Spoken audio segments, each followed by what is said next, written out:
네, 여러분 역대상 말씀 잘 읽으셨습니까? 역대기의 전체적인 내용들을 나누었고 이 역대기다. 그래서 하나님께서 이뤄가실 역사의 모습들을 기대하고 바라보는 것이 역대기의 장면들이란 것을 우리가 살펴보았습니다. 역사의 플랫폼이다 이렇게 말씀을 드렸고요. 오늘은 이제 본격적으로 이 이스라엘의 왕들의 역사들을 읽어가는 그 시작이 되는 말씀이라고 할 수가 있습니다. 그래서 열왕기상 1장에서 11장 그리고 역대하 1장에서 9장의 말씀을 읽는데 이 내용은 바로 솔로몬 왕에 대한 것입니다. 사무엘이 기름 부었던 사울 그리고 다윗 그 아들 솔로몬으로 이어지는 이스라엘의 통일 왕국의 마지막 장면입니다. 오늘 말씀을 묵상하고 미리 이 말씀들을 제가 통독을 하면서 깨닫게 된 것이 하나 있습니다. 정신을 바짝 차려야 된다는 것입니다. 영적인 정신을 바짝 차리고 하나님께 집중해야 한다는 것을 깨닫게 되는 말씀이었습니다. 먼저 우리가 한번 이 말씀을 읽어가면서 솔로몬 그러면 지혜의 왕으로 보통 생각을 하지 않습니까? 그런데 그 지혜의 왕인 솔로몬이 어떻게 세워져 가고 어떻게 무너지는지가 아주 적나라하게 보여지는 말씀이 오늘 읽는 이 솔로몬 전체의 이야기들입니다. 솔로몬은 다윗이 그렇게 꿈꾸었던 성전 건축을 이루었고요. 그리고 가장 태평한 나라를 이루었으나 그러나 성전이 다 건축되고 또 가장 전성기를 누릴 그때에 무너지는 것들을 경험하면서 이제 분열왕국으로 이어지게 된다는 말이죠. 그래서 오늘 말씀 속에서 우리는 인생에 대한 굉장히 중요한 신앙인으로서의 관점들을 갖게 될 뿐만 아니라 정신을 바짝 차려야 한다는 것들을 깨닫게 돼요. 그래서 한번 읽어보면 좋겠는데 열왕기상 1장에서 11장의 말씀이 역대하 1장에서 9장 말씀이랑 그대로 연결이 됩니다. 그래서 두 개를 같이 읽으면 확실하게 단단하게 말씀이 우리에게 다가올 수 있어요.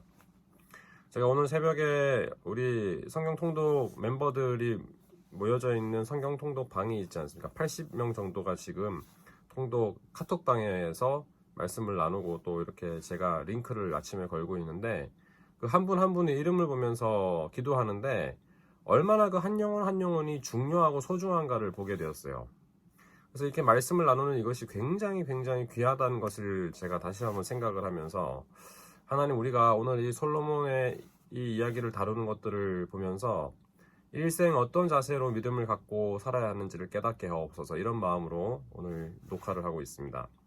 먼저 살펴볼 것은 이제 하나님의 마음, 하나님의 관심이라고 할 수 있는데요. 열왕기상 2장 1절에서 2절 말씀을 보면 다윗이 죽을 때 유언을 합니다. 그의 인생 가운데서 무너지는 경험들을 했지 않습니까? 사무엘하 11장에 밧세바를 취한 다음에 13장 1절에 뭐라고 되어 있었습니까? 그 후에 이 일이 있으니라 한 다음에 무너지는 장면들을 기록하고 있는데 여러분 사무엘하 11장에서도 그때부터 무너지는 것과 마찬가지로 열왕기상의 말씀도 11장에 가면은 이제 스바의 왕이 찾아오는 장면 그 다음에 11장 넘어가면은 왕국이 분열되는 역사들을 기록하고 있거든요. 그러니까 사무엘하 11장, 열왕기상 11장 그리고 역대기에서도 마찬가지. 역대기하 11장 가면은 또 분열이 되는 모습들. 11장에 굉장히 중요한 포인트들이 있습니다. 참고로 기억하시면 좋겠고요. 자, 그러면 열왕기상 2장 1절 2절 다윗이 무엇이라고 유언을 하고 있는가? 읽어보면 좋겠습니다.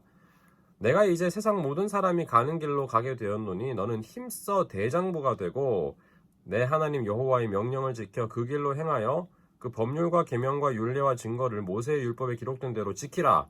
그리하면 내가 무엇을 하든지 어디로 가든지 형통할지라. 영적인 대장부가 되라.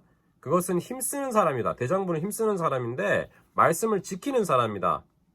결국에 영적 대장부는 힘쓰는 사람인데 말씀을 지키기 위해 힘쓰는 사람이고 그 사람은 형통하게 된다. 이것을 얘기하고 있죠. 형통한 사람이란 것은 말씀을 지키고 말씀을 읽고 묵상하는 사람이라는 것을 우리가 알 수 있어요. 시편 1편에 기록된 복 있는 사람의 길이죠.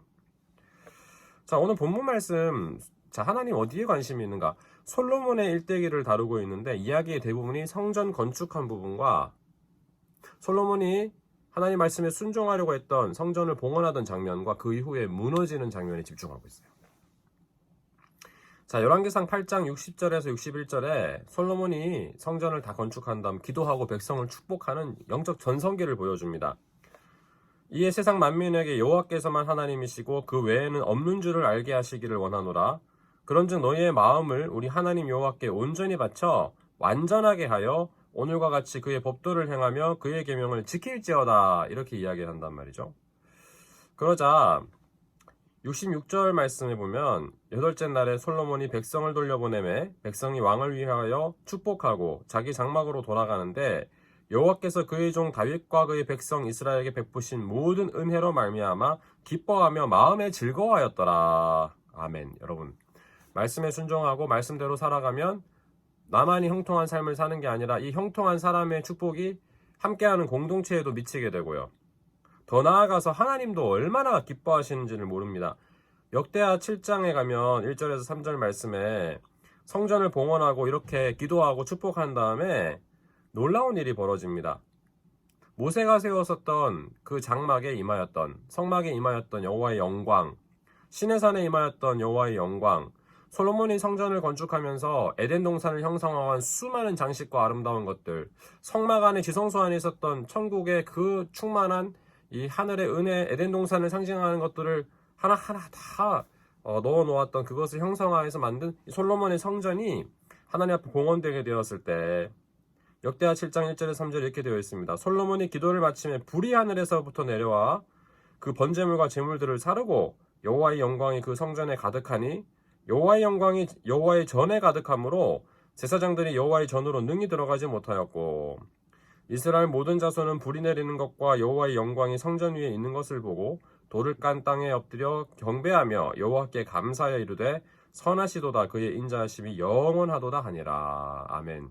여러분, 예배의 감격이라는 것, 기도의 감격이라는 것, 우리가 말씀을 읽고 묵상한다는 것은 공통적으로 하나님의 임재, 하나님의 영광이 드러내는 사건이고 이것이 우리의 삶을 완전 새롭게 만드는 충만함이고 그것이 지속될 때 부흥이 일어나고 회복이 일어나고 치유가 일어나고 능력이 임하는 역사가 된다는 거잖아요. 그렇다면 여러분, 오늘 우리가 말씀을 읽는 가운데 평소에는 쉽게 읽었던 그냥 솔로몬은 지혜의 왕이야 이런 묵상이 아니고요. 말씀을 읽으면서 솔로몬이 어디서 무너졌는가, 어디에서 하나님의 인정을 받았는가, 열왕기상 3장에 왜 하나님께서 솔로몬에게 지혜를 주시겠다고 그 기쁜 마음으로 말씀하셨을까? 솔로몬이 지혜로 재판을 하게 될 때 어떻게 그 재판을 할 수 있었을까? 여인 중에 한 여인의 마음이 불붙는 것 같다라는 표현이 있거든요. 진짜 엄마가 그 아이를 가르려고 할 때 그 마음을 간파하는 것, 우리 하나님의 관심도 거기에 있는 것이죠. 왜 그런 표현이 들어있을까? 정말로 묵상할 것이 많은 말씀입니다. 여러분, 하나님의 관심은 성경의 관심이고 성경의 관심은 우리가 가져야 될 관심입니다. 오늘 평소에 쉽게 그냥 들어왔었던 솔로몬의 이야기가 새롭게 다가오면서 이 11개 말씀 쭉 읽어갈 때요, 인생의 중요한 가치관을 발견하게 되기를 원합니다. 하나님을 경외하는 것, 하나님을 믿고 따르는 것, 잠언 3장 5절 6절에 나와 있는 것처럼 하나님을 믿고 따르는 그 삶이 주는 놀라운 은혜, 여러분 오늘 이 말씀 속에서 한번 경험해 보시길 바라고 주님 앞에서 온전하게 나가면 좋겠어요. 그 지혜의 왕인 솔로몬이 스바의 왕을 들여오고 이방민족과 타협하고 정치적으로 동맹을 맺고 또 우상 숭배를 하고 분향하고 무너지기 시작할 때 완전히 그 하나님께서 주셨던 충만함을 잃어버린 걸 보게 된단 말이죠.